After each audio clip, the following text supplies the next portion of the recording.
جی السلام علیکم dear students, امید ہے آپ لوگ خیریت سے ہوں گے۔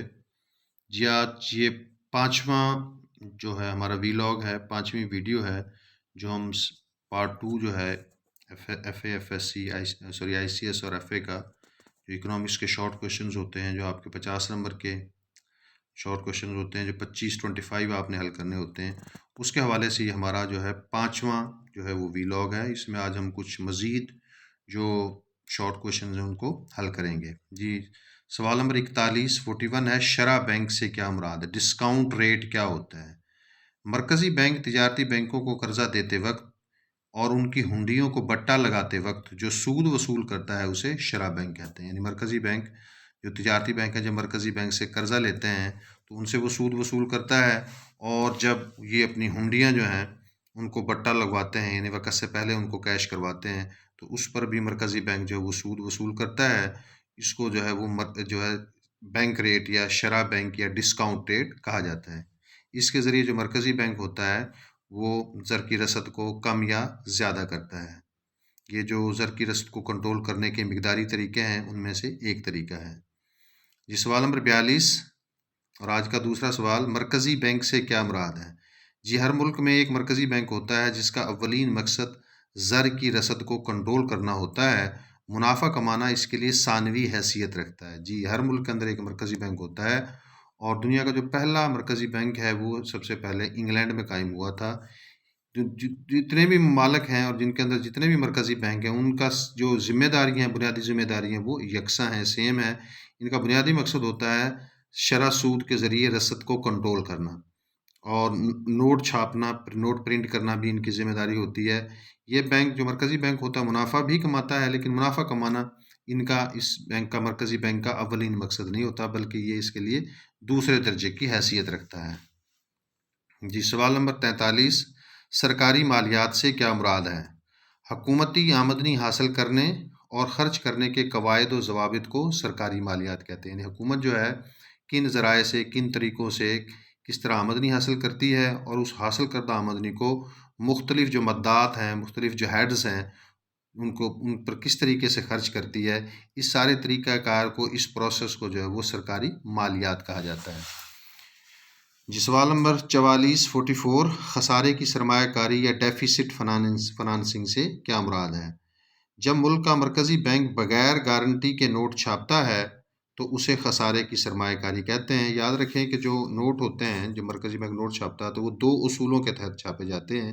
ایک معینہ حد کا نظام کہلاتا ہے، اس کے تحت جو ملک کی حکومت ہوتی ہے یا جو پارلیمنٹ ہوتی ہے وہ مرکزی بینک کو حکم دے دیتی ہے کہ آپ نے اس سال میں اتنے نوٹ چھاپنے ہیں، تو مرکزی بینک اتنے ہی نوٹ چھاپ دیتا ہے۔ دوسرا اصول کہلاتا ہے بینکنگ پرنسپل یا متناسب سرمایہ کا اصول۔ اس اصول کے تحت جب کوئی مرکزی بینک جب نوٹ چھاپتا ہے تو وہ اس نوٹ کے مقابلے میں ضمانت کے طور پر کچھ نہ کچھ ڈالرز یا سونا یا چاندی جو ہے وہ بطور ضمانت رکھ لیتا ہے۔ اس کو جو ہے متناسب سرمایہ کا نظام، یا اس کو بینکنگ پرنسپل کہا جاتا ہے۔ لیکن اگر مرکزی بینک ان دونوں طریقوں سے ہٹ کر بغیر کسی گارنٹی کے نوٹ چھاپتا ہے تو اس کو پھر خسارے کی سرمایہ کاری یا ڈیفیسٹ فنانسنگ کہا جاتا ہے۔ جی سوال نمبر 5، ٹیکس کے 4 اصول تحریر کریں۔ جب آپ کو یہ والا جو ہے شارٹ کویشچن آ جائے کہ کوئی سے 4 اصول تحریر کریں، تو آپ اس میں کوئی بھی 4 لکھ سکتے ہیں۔ میں نے جو ہے ایڈم اسمتھ جو ہیں ان کے جو بیان کردہ اصول ہیں ان کو لکھا ہے: اصول مساوات، اصول سہولت، اصول تیقن، اصول کفایت۔ لیکن اگر وہ صرف ایڈم اسمتھ والے ہی پوچھے تو پھر آپ نے ایڈم اسمتھ کے ہی قوانین بیان کرنے ہیں، جو ہے پھر دوسرے والے آپ نے بیان نہیں کرنے۔ لیکن اگر وہ جنرلی کویشچن کر لیتا ہے تو پھر آپ کوئی سے بھی 4 جو وہ لکھ سکتے ہیں۔ جی سوال نمبر 46 اور آج کا چھٹا سوال، بین الاقوامی تجارت سے کیا مراد ہے؟ یہ غیر ملکی تجارت سے کیا مراد ہے؟ جب خریدار اور فروخت کار کا تعلق تو مختلف ممالک سے ہو تو اسے بین الاقوامی تجارت یا غیر ملکی تجارت کہتے ہیں۔ یعنی جب خریدار کا تعلق ایک ملک سے ہو جبکہ فروخت کرنے والے کا تعلق جو دوسرے ملک کے ساتھ ہو تو اسے انٹرنیشنل ٹریڈ یا بین الاقوامی تجارت کہتے ہیں۔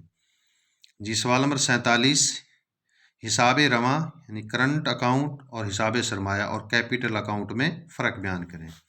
جی کرنٹ اکاؤنٹ یہ توازن ادائیگی کا وہ حصہ ہوتا ہے جس میں وصولیاں اور ادائیگیاں رواں سال کے دوران ہی کرنی ہوتی ہیں. اس کو حساب رواں کہتے ہیں، یعنی جتنی وصولیاں اور ادائیگیاں ہونی ہیں وہ جو ہے سال کے دوران اندر ہی کرنی ہوتی ہیں. جبکہ کیپٹل اکاؤنٹ حساب سرمایہ توازن ادائیگی کا وہ حصہ ہوتا ہے جس میں دوسرے ممالک سے سرمایہ کا انفلو اور آؤٹ فلو، یعنی سرمایہ کا ملک سے باہر جانا اور ملک کے اندر آنا طویل عرصے کے لیے ہوتا ہے. اس کو حساب سرمایہ کہتے ہیں. تو اگر کسی وجہ سے جو پہلے والا حصہ ہے جس کو ہم کرنٹ اکاؤنٹ کہتے ہیں، یہ حساب رواں، اس میں کوئی جو ہے وہ انفیوریبل ہو جاتا ہے، یعنی اس میں کوئی خسارہ ہو جاتا ہے، تو پھر اس کو حساب سرمایہ سے پورا کیا جاتا ہے، اس کو بیلنس کیا جاتا ہے. جی سوال نمبر 48، پاکستان میں زراعت کی اہمیت پر 3 سطور لکھیں. جی زراعت کا شعبہ پاکستان میں روزگار کی فراہمی کا سب سے بڑا ذریعہ ہے.